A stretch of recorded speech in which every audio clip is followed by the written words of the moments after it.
Hello guys, আজকে তোমাদের খুবই একটা ইম্পর্টেন্ট কনসেপ্ট করাবো, বহুভুজ।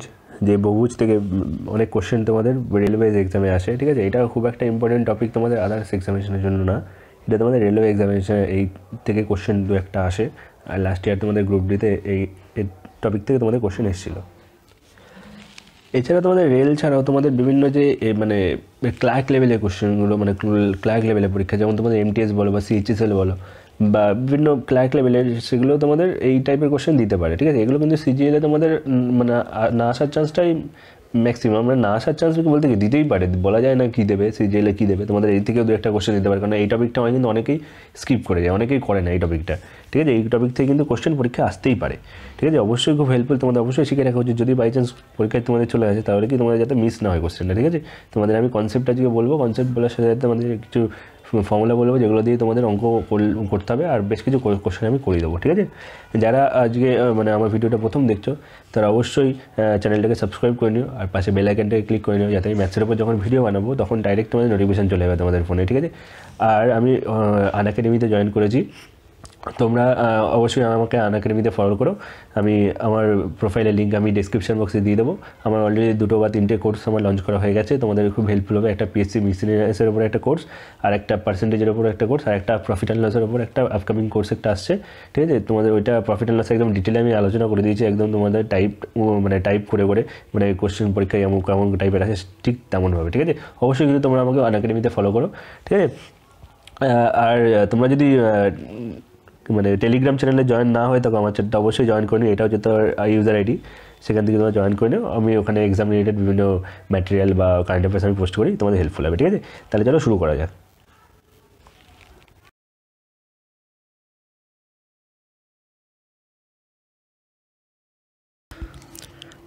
দেখো, পলিগনের আগে অঙ্ক করার আগে তোমাদের পলিগনের কনসেপ্টটা জানতে হবে।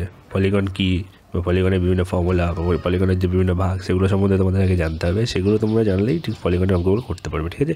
আমি পুরো একজন ডিটেলাইজ করে দেবো আজকে, তোমাদের সব কিছু বলে দেবো, দিয়ে অঙ্ক একটা করে দেবো, তোমাদের হেল্পফুল হবে খুবই। এই লেসনে আমি পুরোপুরি পলিগনের তোমাদের বেসিক জিনিস থেকে আরম্ভ করে আমি এক্সাম ওরিয়েন্টেড কিছু অঙ্কও করে দেবো, ঠিক আছে। ইম্পর্টেন্ট ফর্মুলাগুলো আমি বলে দেবো, যেগুলো তোমাদের খুবই জানা উচিত, যেগুলো মুখস্থ করলে তোমাদের পলিগনের যে কোনো অঙ্ক তোমরা করতে পারবে, ঠিক আছে। দেখো, ফার্স্টে তোমাদের জানতে হবে পলিগন কী। দেখো, পলিগন কি, দেখো কিছু বাহু দ্বারা সীমাবদ্ধ সামুদ্রিক চিত্র, মানে কি যে তোমাদের যখনই কোনো একটা বাউন্ডেড একটা তোমাদের একটা সামুদ্রিক যে চিত্র থাকবে সেটাকে তোমাদের বলা হবে কি পলিগন। মানে যেমন একটা কি, যেমন দেখো 3টে বাহু মিনিমাম তোমার থাকতে হবে। দেখো 3টে বাহু যদি তোমার না থাকে তাহলে কি একটা তোমার বাউন্ডেড কখনো রিজিয়ন পাবে না, ঠিক আছে। তাহলে আমরা কি বহুভুজ পাবো না করতে, ঠিক আছে। তোমাদের বহুভুজের মধ্যে তোমাদের উদাহরণ কি ত্রিভুজ, চতুর্ভুজ, এগুলো সবই কি বহুভুজের মধ্যেই পড়ে, ঠিক আছে। এগুলো এক একটা ভাগ বহুভুজের, বিভিন্ন বহুভুজ বলতে কি অনেকগুলো বাহু থাকে, ত্রিভুজ, চতুর্ভুজ, এগুলো তার এক একটা পার্ট। মানে 3টে বাহু থাকলে তাকে ত্রিভুজ বলে, 4টে বাহু থাকে তাকে চতুর্ভুজ বলে, 5টা বাহু থাকলে তাকে পঞ্চভুজ বলে, এগুলো বিভিন্ন নাম আছে, ঠিক আছে। সুতরাং দেখো, আর মিনিমাম কি 3টে বাহু লাগবেই তোমাদেরকে একটা বাউন্ডেড বানানোর জন্য, মানে বহুভুজ বানানোর জন্য। 2টো বাহু যদি আমরা 2টো বাহু দিয়ে কখনোই কিন্তু আমরা একটা বাউন্ডেড রিজিয়ন পাবো না, 3টে মিনিমাম বাহু লাগবে, ঠিক আছে। নেক্সট আছে দেখো কনভেক্স পলিগন, যেটাকে বাংলায় বলা হচ্ছে কি উত্তল পলিগন, উত্তল বহুভুজ, ঠিক আছে। দেখো এইটার মানে সংজ্ঞাটা কী বলছে, যে কোনো অন্তঃকোণ 180 ডিগ্রি বেশি হবে না। দেখো তোমাদের আগে জানতে হবে কি অন্তঃকোণ আর বহিকোণ কী, ঠিক আছে। আমি তোমাদেরকে ত্রিভুজকে আমি বলে দিচ্ছি যে কোনটাকে অন্তঃকোণ বলে আর কোনটাকে বহিকোণ বলে। দেখো, আমি যদি ত্রিভুজ একটা আঁকি, যদি একটা বাহুকে আমরা বর্ধিত করে দিই, ঠিক আছে, বাইরের যে কোণটা উৎপন্ন হবে এটাকে বলা হবে কি আমাদের বহিকোণ, ঠিক আছে। আর ত্রিভুজের ভেতরের যে কোণগুলোকে এগুলোকে বলা হবে অন্তঃকোণ, ঠিক আছে। তাহলে বুঝতে পেরে গেছো। তাহলে এরকম বহুভুজের যে ভেতরের যে কোণগুলো সেগুলো কি কোনোটাই 180 ডিগ্রি বেশি হবে না, তাহলে হবে কি কনভেক্স পলিগন বা উত্তল বহুভুজ। আর কনকেভ পলিগন কি, মানে অবতল বহুভুজ, যে মানে মিনিমাম একটা মানে অন্তঃকোণ তোমাদের 180 ডিগ্রি বেশি হলে তাকে আমরা কনকেভ পলিগন বলবো, ঠিক আছে। এগুলো কিন্তু তোমাদের পরীক্ষা আসে না, কিন্তু এগুলো বেসিক নলেজের জন্য তোমাদের এগুলো জানলে অনেক বেটার, ঠিক আছে। মানে তোমাদের মানে জ্ঞান বাড়বে, আর কিছুই না, ঠিক আছে। তোমাদের যদি কেউ কোশ্চেন করে কোনো ইন্টারভিউতে তাহলে তোমরা এগুলো বলতে পারবে, ঠিক আছে, বহুভুজের, ঠিক আছে। নেক্সট আছে দেখো ইন্টেরিয়ার অ্যাঙ্গেল আর প্লাস এক্সটেরিয়ার অ্যাঙ্গেল, তোমাদের 180 ডিগ্রি। এই কনসেপ্টটা খুবই ভালো করে জানতে হবে। ইন্টেরিয়ার অ্যাঙ্গেল আর এক্সটেরিয়ার অ্যাঙ্গেলের ভ্যালু হচ্ছে 180 ডিগ্রি। এটা তোমাদের ত্রিভুজ দিয়ে বললাম, যে ত্রিভুজের একটা বাহুকে যদি আমরা বর্ধিত করি, দেখো এই কোণটা আর এই কোণটা যোগফল দেখো কত হয়, 180 ডিগ্রি হয়, কারণ এটা সরলরৈখিক কোণ, ঠিক আছে। সুতরাং একটা ইন্টেরিয়ার আর একটা এক্সটেরিয়ার অ্যাঙ্গেলের হচ্ছে সাম কি তোমাদের 180 ডিগ্রি, নেক্সট তোমাদের আসছে কি রেগুলার পলিগন। আমরা মেইনলি পলিগনের যে অঙ্কগুলো করবো সবই কিন্তু এই রেগুলার পলিগনের মানে ওপরেই সব কিন্তু অঙ্ক করবো, ঠিক আছে। রেগুলার পলিগন কি দেখো, সব বাহু আর সব অন্তকোণ সমান হয়, মানে কি এমন একটা তোমাদের বহুভুজ যেই বহুভুজের কি সবকটা বাহু আর সবকটা অন্তকোণ তোমাদের সমান হয়, সেটাকে আমরা বলবো কি রেগুলার পলিগন, ঠিক আছে। এবার তোমাদের আসছে কি ফর্মুলা। যে ফর্মুলাগুলো মেনলি ইম্পর্টেন্ট, যেগুলো দিয়ে পরীক্ষায় কোশ্চেন আছে, সেই ফর্মুলাগুলো আমি লিখে রেখেছি, মানে এইবারে বহুভুজের কোনো কোশ্চেন আসবেও না, ঠিক আছে। যদি দেয় এই ফর্মুলার মধ্যে থেকে আসবে, ঠিক আছে। দেখো ফর্মুলাগুলো কি তোমরা দেখে নাও, আমি লিখে দিয়েছি। দাও দেখো বলছে যে সবকটা অন্তকোণগুলির যোগফল কত 2n-4 × 90 ডিগ্রি, ইম্পর্টেন্ট। বলছে সবকটা বহিকোণগুলির যোগফল কত 360 ডিগ্রি, ইম্পর্টেন্ট। একটি বহিকোণের মান কত 360/n, এটাও খুবই ইম্পর্টেন্ট। একটি অন্তকোণের মান 180 ডিগ্রি মাইনাস বহিকোণ, আর কর্ণের সংখ্যা n × n-3/2, এটাও ভেরি ভেরি ইম্পর্টেন্ট, ঠিক আছে। এগুলো তোমাদের খুবই ভেরি ভেরি ইম্পর্টেন্ট, মানে এইটা ভেরি ভেরি ইম্পর্টেন্ট, এটা ভেরি ভেরি ইম্পর্টেন্ট, আর প্রথমটা, ঠিক আছে। এই তিনটে তোমাদের ভেরি ভেরি ইম্পর্টেন্ট একদম, বাকিগুলো ইম্পর্টেন্ট, খুবই জানার দরকার, ঠিক আছে। দেখো আমি এখানে একটা যেমন লিখেছি না, সব কটা বহিকোণ, একটা বহিকোণের মান, কিন্তু আমি কোনো একটা অন্তকোণের মান আমি কোনো ফর্মুলা লিখিনি, সেটা কি দেখো বহিকোণ দিয়ে বের করার চেষ্টা করেছি, 180 ডিগ্রি মাইনাস বহিকোণ। কেন আমি একটু আগে বলেছি যে অন্তকোণের মান আর বহিকোণের মানের যোগফল 180 ডিগ্রি হয়, ঠিক আছে। তাহলে এবার দেখো আমরা যদি বহিকোণের মানটা বের করে দেবো, খুবই ইজি। এন মানে কি এখানে বাহুর সংখ্যা, ঠিক আছে, মানে ত্রিভুজের ক্ষেত্রে n = 3 হবে। তাই দেখো 360কে যদি আমরা 3 দিয়ে ভাগ করি, তাহলে আমরা কি বহিকোণের মান পেয়ে যাবো, ঠিক আছে। তাহলে বহিকোণের মান যদি পেয়ে যাই, তাহলে অন্তকোণের মান পেয়ে যাবো কি 180 ডিগ্রি থেকে বহিকোণের মান বিয়োগ করে দিলে আমাদের মানে অন্তকোণের মান আমরা পেয়ে যাবো, ঠিক আছে। আর কর্ণের সংখ্যা দেখো n × n-3/2, এটা তোমাদের ফর্মুলা। যদি তোমাদের হচ্ছে ত্রিভুজের বা চতুর্ভুজের কর্ণের সংখ্যা বের করতে দেয়, বা যে কোনো মানে অষ্টভুজ, যে কোনো তোমাদের পঞ্চভুজ বের করতে দেয়, তখন কি তোমরা n এর ভ্যালু জাস্ট ওদের বাহুর সংখ্যা বসিয়ে দিলে তোমাদের ক্যালকুলেশন হয়ে যাবে, ঠিক আছে। দেখো আমি যদি তোমাদের একটা করে দিই, দেখো ত্রিভুজের ক্ষেত্রে যদি আমি বের করি, দেখো ত্রিভুজের ক্ষেত্রে n = 3, তাই দেখো n = 3 যদি এখানেই বসে, তাহলে 0 হয়ে যাচ্ছে, তার মানে দেখো n 3 × 0/2 হচ্ছে, = 0 হচ্ছে। দেখো ত্রিভুজের কোনো কর্ণ জানি না আমরা, মানে কর্ণ মানে নেই আমরা জানি, সেটা কী করে আসলো, এই ফর্মুলা দিয়ে আসলো, ঠিক আছে। এবার চতুর্ভুজের দুখানা কর্ণ, সেটা বের করবো কী করে, দেখো n = চতুর্ভুজের ক্ষেত্রে 4, তাই দেখো এখানে যদি 4 বসাই, তাহলে 4 × 4 - 3 মানে 1/2, তাহলে কাটাকুটি করে দেখো 2 পড়ে থাকে। তাই দেখো চতুর্ভুজের কর্ণের সংখ্যা 2 আমরা পেয়ে গেলাম, ঠিক আছে। এই থেকে কনসেপ্ট থেকে তোমাদের আছে, ঠিক আছে। এইগুলো খুবই ইম্পর্টেন্ট, ধরো ফর্মুলাগুলো একবার দেখে নাও, আমি প্লাস অঙ্ক করার সময় আমি ডিলে বলে দেবো, এরপরে আমরা অঙ্ক করবো, ঠিক আছে। চলো তাহলে অঙ্ক করা যাক আজকে।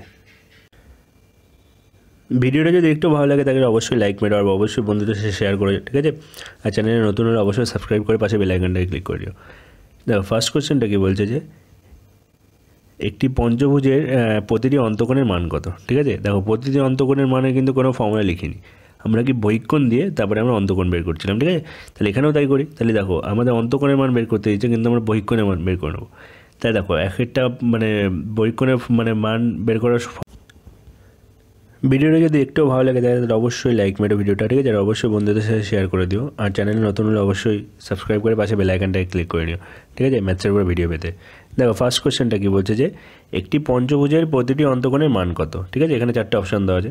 দেখো আমাদের কিন্তু অন্তকোণের কিন্তু বের করার একটাই ফর্মুলা পড়েছে কি, যে 180 ডিগ্রি মাইনাস বহিকোণ, ঠিক আছে। এবার দেখো তাহলে আমরা যদি একটা বহিকোণের মান বের করতে পারি, তাহলে আমরা পেয়ে যাবো হচ্ছে অন্তকোণের মান। দেখো একটা বহিকোণের মানের ফর্মুলা কি বলেছিলাম, একটা বহিকোণের মানের ফর্মুলা ছিল সবচেয়ে ইজি ফর্মুলাটা 360/n, ঠিক আছে, এটাই তোমাদের ছিল। যদি ওই 360/n এর আমরা জায়গায় n এর ভ্যালু বসিয়ে দিই, তাহলে আমরা একটা বহিকোণ পেয়ে যাবো। তাই দেখো পঞ্চভুজের ক্ষেত্রে n এর মান কত আমাদের জানি 5, তাহলে দেখো একটা বহিকোণের মান কত হবে 360/5, ঠিক আছে। দেখো এটা করলে কত হয়, দেখো তোমাদের 72 ডিগ্রি, ঠিক আছে। তাহলে একটা মানে কোণের মান হচ্ছে বহিকোণের মান কি 72 ডিগ্রি, ঠিক আছে। এটা কিন্তু তোমরা আবার 72 ডিগ্রি মেরে দিয়ে চলে আসো না, কিন্তু প্রতিটি অন্তকোণের মান চেয়েছে। প্রতিটি অন্তকোণের মান বের করতে গেলে কী করতে হবে, 180 ডিগ্রি মাইনাস বহিকোণ, তার মানে এটা বহিকোণ যদি বেরোয়, তাহলে 180 থেকে যদি আমরা 72 বিয়োগ করি, তাহলে আমরা একটা অন্তকোণ পেয়ে যাবো। এটা বিয়োগ করে দেখো কত হয়, 108 ডিগ্রি হয়, ঠিক আছে। এটা তোমাদের উত্তর, দেখো অপশান সিতে আছে, ঠিক আছে। আর একবার রিপিট করছি, দেখো 360/5 করলাম আমরা, এটা হচ্ছে আমার বহিকোণ পেয়ে গেলাম 72 ডিগ্রি, ঠিক আছে, প্রতিটি বহিকোণ। এবার প্রতিটি বহিকোণ থেকে প্রতিটি অন্তকোণ বের করার নিয়ম কি, যে 180 ডিগ্রি মাইনাস হচ্ছে বহিকোণ এক্সটার্নাল অ্যাঙ্গেল, এটাই সমান সমান হয় কি ইন্টারনাল অ্যাঙ্গেল, ঠিক আছে। তাই দেখো 180 ডিগ্রি মাইনাস 72 ডিগ্রি করলাম, করে হলো 108 ডিগ্রি, এটাই তোমাদের প্রতিটা অন্তকোণের মান পঞ্চভুজের, ঠিক আছে। 108 ডিগ্রি, এটাকে সুষম পঞ্চভুজের প্রত্যেকটা অন্তকোণের মান 108 ডিগ্রি, ঠিক আছে। এটা তোমাদের পরীক্ষা এরকম ডাইরেক্ট কোশ্চেনও করবে, ঠিক আছে। চলো নেক্সট অঙ্ক করি। নেক্সট অঙ্কটা কী বলছে দেখো, একটি ষড়ভুজের কর্ণের সংখ্যা কত, একটি ষড়ভুজের কর্ণের সংখ্যা কত। দেখো 6, 4, 11 আর 9 দিয়েছে। কর্ণের সংখ্যা ফর্মুলা কী বলেছিলাম যে n ইন্টু n-3/2। তাই দেখো ষড়ভুজের ক্ষেত্রে n = 6 বসিয়ে দাও, অ্যান্সার হয়ে যাবে। তাহলে কত 6 ইন্টু 6 - 3 মানে কত 3/2। দেখো 2 দিয়ে 6কে কাটছে 3, 3 3 কত 9। ব্যাস তোমাদের একদম ঝটপট একদম উত্তর হবে 9, অপশান ডি। ঠিক আছে, একদম ইজি, আর রিপিট করলাম না। ঠিক আছে, একদম ইজি ছিল, তো জাস্ট ফর্মুলা ফুললেই হয়ে যাবে। তো নেক্সট কোশ্চেনটা করি। বলছি দেখো, একটি বহুভুজের অন্তঃকোণগুলির সমষ্টি 1080 ডিগ্রি হলে বহুভুজটির বাহুর সংখ্যা কত। দেখো অন্তঃকোণগুলির সমষ্টি একটা ফর্মুলা পড়েছিলাম যে কি 2 × n-2 × 90 ডিগ্রি, এটা হচ্ছে কি অন্তঃকোণগুলির সমষ্টি। তাহলে এটা সমান 1080 ডিগ্রি। ঠিক আছে, ব্যাস এখান থেকে তোমরা এনের ভ্যালু পেয়ে যাবে ক্যালকুলেশন করে। দেখো 0 0 কাটছে, আর 9 দিয়ে 108কে কাটলে 12, আবার এই দেখো 2 দিয়ে 12কে কাটলে 6। তাহলে কত হচ্ছে n-2 এর ভ্যালু, n-2 এর ভ্যালু দেখো কত 6। তাহলে n এর ভ্যালু কত হবে 6 + 2 মানে 8। তাহলে তোমাদের উত্তর হবে কত 8, অপশান এ। ঠিক আছে, একদম ইজি কোশ্চেন, জাস্ট তোমরা ফর্মুলাগুলো যদি তোমরা মুখস্থ করো তাহলে অঙ্কগুলো ইজি হয়ে যাবে। চলো নেক্সট অঙ্ক করি। বলছে দেখো, একটি সুষম বহুভুজের একটি অন্তঃকোণ একটি বহিঃকোণের অন্তর্ফল 60 ডিগ্রি হলে বহুভুজটির বাহুর সংখ্যা কত। মানে একটা ইন্টারনাল অ্যাঙ্গেল মাইনাস এক্সটার্নাল অ্যাঙ্গেলে তোমাদের ভ্যালু দেওয়া আছে কত 60 ডিগ্রি। তাহলে বলছে বাহুর সংখ্যা কত। তাহলে দেখো আমরা বাহুর সংখ্যা বের করার একটা ফর্মুলা কি আছে আমরা জানি, যে কি আমরা হয় বহিঃকোণের মান বের করলে আমরা পেয়ে যাবো, বহিঃকোণের মান বের করলে আমরা হচ্ছে বাহুর সংখ্যা পেয়ে যাবো। ঠিক আছে, তাই দেখো internal angle minus external angle পেয়ে গেলাম আমরা 60 ডিগ্রি। আমরা জানি কি ইন্টারনাল অ্যাঙ্গেল প্লাস এক্সটার্নাল অ্যাঙ্গেলের ভ্যালু কত 180 ডিগ্রি, এটা আমরা জানি। তাহলে দেখো এখান থেকে আমরা দেখো এক্সটার্নাল অ্যাঙ্গেল যদি আমরা এই দুটোকে যোগ করে দিই, তাহলে দেখো 2 অফ ইন্টারনাল অ্যাঙ্গেল পেয়ে যাবো। তাহলে ইন্টারনাল অ্যাঙ্গেল এখান থেকে আমরা পেয়ে যাবো 120 ডিগ্রি। কী করে করলাম দেখো, এই দুটো ইকুয়েশনকে যদি যোগ করি তাহলে এক্সটার্নাল কেটে যাচ্ছে, তাহলে 2 ইন্টারনাল ইকুয়াল টু দেখো এর দুটোর ভ্যালু কত হচ্ছে 240। তাহলে একটা ইন্টারনাল কত 120 ডিগ্রি। তাহলে একটা এক্সটার্নালের ভ্যালু কত হবে, একটা এক্সটার্নালের ভ্যালু হবে কত আমাদের 60 ডিগ্রি। কেন দেখো 120 থেকে 60 বিয়োগ করলেই 60 হচ্ছে, 120 সাথে 60 যোগ করে 180 হচ্ছে। তাই দেখো এক্সটার্নাল ভ্যালু অ্যাঙ্গেলের ভ্যালু যদি 60 ডিগ্রি হয় তাহলে বহুভুজের বাহুর সংখ্যা কত হবে 360 বাই এক্সটার্নাল অ্যাঙ্গেল।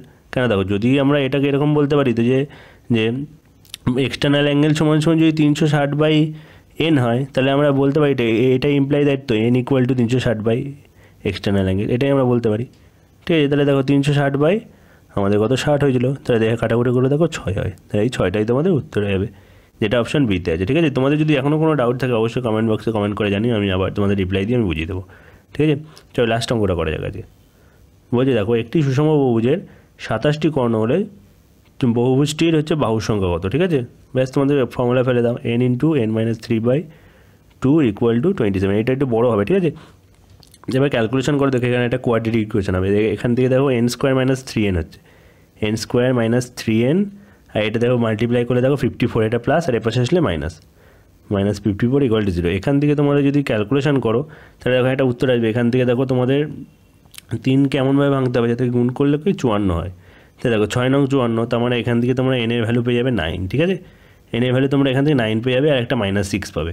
দেখো -6 আমরা এখান থেকে নেবো না, কারণ একটা বহুভুজের কোনো নেগেটিভ সংখ্যক বাহু হয় না, সুতরাং আমাদের 9 নিতে হবে। এই 9টাই উত্তর। ঠিক আছে, তোমাদের কোয়াড্রেটিক ইকুয়েশন তোমরা সলভ করতে জানো, সুতরাং আমি এখানে করে দিই, টাইম নষ্ট করলাম না, তোমাদেরই অনেকটা টাইম ওয়েস্ট হয়ে যাবে। ঠিক আছে, তাহলে আমাদের উত্তর হবে কি 9, যেটা অপশান এতে আছে। ঠিক আছে, এই ছিল সুষম বহুভুজের সম্বন্ধিত বিভিন্ন অঙ্ক। আশা করি তোমরা পারবে।